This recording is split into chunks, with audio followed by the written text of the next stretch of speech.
İstanbul'u kanatları altına alan ressam İrem Çamlıca. İstanbul, yeri göğü altın şehir. Tarihsel geçmişiyle ve günümüzde her zaman ticari ve toplumsal, sosyal yapısıyla cazibe merkezi olmayı sürdüren İstanbul, sanatsal alanında da cazibeliğini sürdürmeye devam ediyor. Yeni kuşak ressamlarından İrem Çamlıca da merkezine İstanbul'u alarak İstanbul'un vazgeçilmez bir kent oluşunu, bu nedenle sosyal ve toplumsal yapısını irdeliyor. Düşüncelerini yansıtmaktan çekinmeyen sanatsal yorumuyla İstanbul'u anlatan İrem Çamlıca ile gerçekleştirdiğimiz söyleşiyi beğenerek okuyacağınızı umuyoruz. İyi okumalar. İlk serginizi açtığınızda neler hissettiniz? O anki hislerinizi, telaşınızı, sanatseverler ya beğenmezse gibi düşüncelerinizi, ruh halinizi anlatır mısınız? Ve sergi sırasında, sergi sonrasında beklentileriniz, karşılaştığınız olumlu veya olumsuz sorunlar oldu mu? Aslında sadece ilki değil, her sergi ayrı bir heyecan. Bu süreci tek sergiye indirgemek istemem. Farklı yerlerde oldukları için hepsi çok ayrı deneyimler oldu. Sergiye hazırlık süreci çok daha yoğun bir çalışma gerektiriyor. Sanatseverler ya beğenmezse gibi bir düşüncem hiçbir zaman olmadı. Hızlı tüketim zamanındayız ama çok detaylı çalıştığım ve bir anda algılanması kolay resimler yapmadığım için ilk bakışta resimdeki detayları görebilecekler mi diye merak ederim. Sanatseverlerin sadece görsel olarak bir resmi algılamalarının ötesinde resmin onlarda çağrıştırdığı duyguları ve düşünceleri de önemsiyorum. Resimlerimin alt metinlerini hissettiklerinde veya okuduklarında mutlu oluyorum. Zaten sergimde de web sitemde de her zaman bir takım yazılı açıklamalar sunarım. Resimlerin yarattığı duyguyla beraber düşüncelerin de bir şekilde izleyici tarafından algılandığını gördüğümde sergi sürecinden memnun oluyorum. Çok çeşitli ülkelerden ve kültürlerden insanlara ve yaş aralıklarına hitap eden evrensel bir algıyla resim yaparak beğeni ve takdir gördüğümü tüm sergilerimde gözlemleyebildiğim için mutluyum. İlk serginizden sonra kendinizce çıkarttığınız dersler oldu mu? Veya bir daha şuna benzer şeyler yapmam ya da şöyle ilerlesem daha iyi olur gibi muhasebe oluştu mu? Ben ne yapacağımı önceden planlayıp aynı zamanda düşünsel olarak da bir yol belirleyerek çalışıyorum. Bu planlar süreç içerisinde de şekil alıyor tabii ki ama önümdeki yıllar boyunca nasıl bir yol çizeceğimi önceden ana hatlarıyla belirlemiştim. Önceden planladığım gibi sanatçı söylemimi 10 yılda hem aralarında bağ olan sergilerle hem de yazılı şekilde ifade ederek tamamladım. Dalgaların ve suyun metaforunu toplumsal bellekte nasıl değerlendiriyorsunuz? Size göre buradan çıkış nasıl olmalı? Aşk bir havuz problemi serginiz bireyden topluma nasıl yansıyor? Ego-ruh ilişkisini düşünerek yaptığım bu eserin pandemi süreciyle de çok iyi örtüştüğünü düşünüyorum. Eserin modüler bir kurulum var. 150 adet tuvalin bir araya gelmesiyle bir havuz oluşuyor. Bunlar egolarından arınmış ve bir olduklarının bilinciyle bütünü oluşturan ruhu ifade ediyor. Aynı bu eserin anlatımı gibi pandemi sürecinde de bir kişiyi etkileyen durum herkese etkiliyor. Sadece pandemi değil, toplumsal her süreçte bunun bilincinde olarak egoyu merkeze almak yerine toplumsal bir faydayı merkeze alarak hareket edilmesinin önemini de vurguluyor. Gerçek aşkın kainatında topluma ne mesajlar veriyorsunuz? Verdiğiniz mesajlar topluma ulaşıyor mu? Veya toplum bu mesajı ne kadar alabiliyor? Gerçek aşkın kainatı çok zorlayıcı bir şekilde algılanabilecek detaylar, mekansal geçişler ve dönüşümler barındırıyor. Gerçek aşk yazısı ise ancak belli bir açıyla resme ışık vurduğu zaman okunabiliyor. Burada bahsedilen insana aşkı da aşıp ilahi bir aşka dönüşen bir aşk.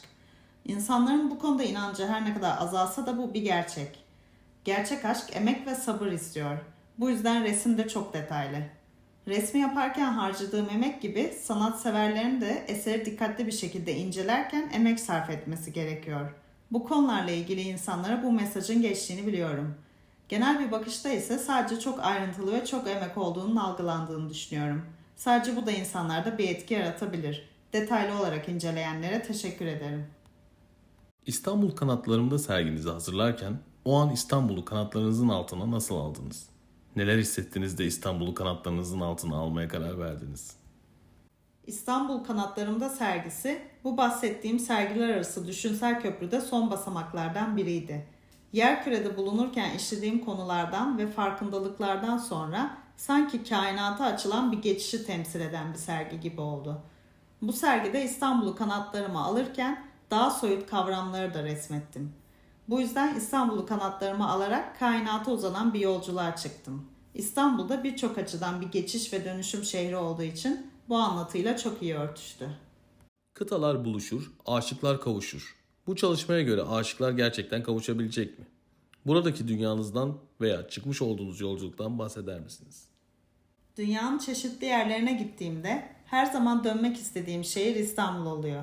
Bu yüzden yurt dışında uzun süreli kalsam bile onları yolculuk olarak sayıyorum. Bu resimde de kıtaların buluştuğu yer İstanbul.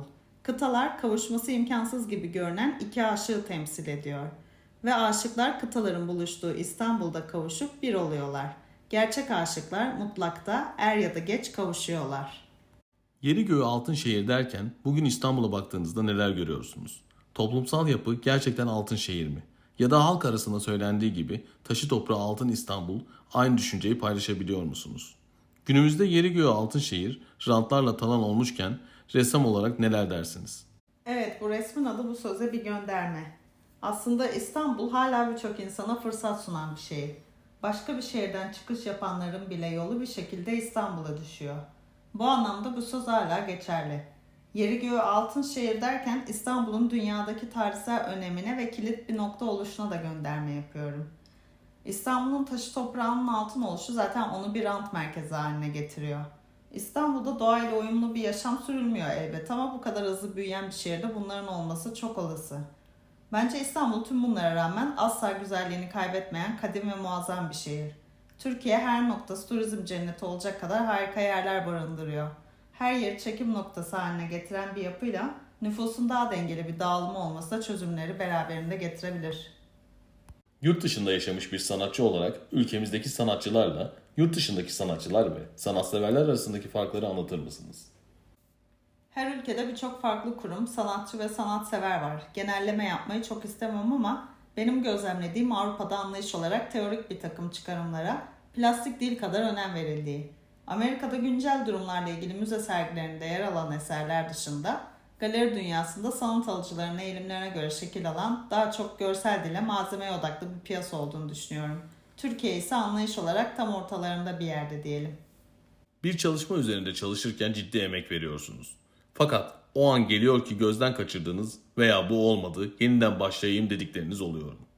Ben zihnimde resmi planladıktan sonra direkt tuvale çiziyorum ve boyuyorum. Zihnimdeki genel plan ve kompozisyonu uygulamakla birlikte detaylar o anın akışıyla da ortaya çıkıyor. Ülkemizde ve dünyada beğendiğiniz veya örnek aldığınız ressamlar kimlerdir? Rönesans döneminden Bosch favorim, modern dönemden Max Ernst, Gustav Klimt, René Magritte, Escher, Antoni Gaudí, çağdaşlardan ise Yayoi Kusama, Takashi Murakami, Pupil Otteris ve Anish Kapoor en beğendiğim sanatçılardan. Ülkemizde çok değerli ve kendilerinden ders alma şansına sahip olduğum hocalarım var. Süleyman Saim Tekcan, Balkan Naci İslimyeli, Mustafa Plevneli, Hasip Bektaş, Eda Tekcan, Emine Tusavul, İsmail Avcı, Basri Erdem, Seyit Bozdoğan, Yunus Güneş benim için önem arz eden sanatçılar.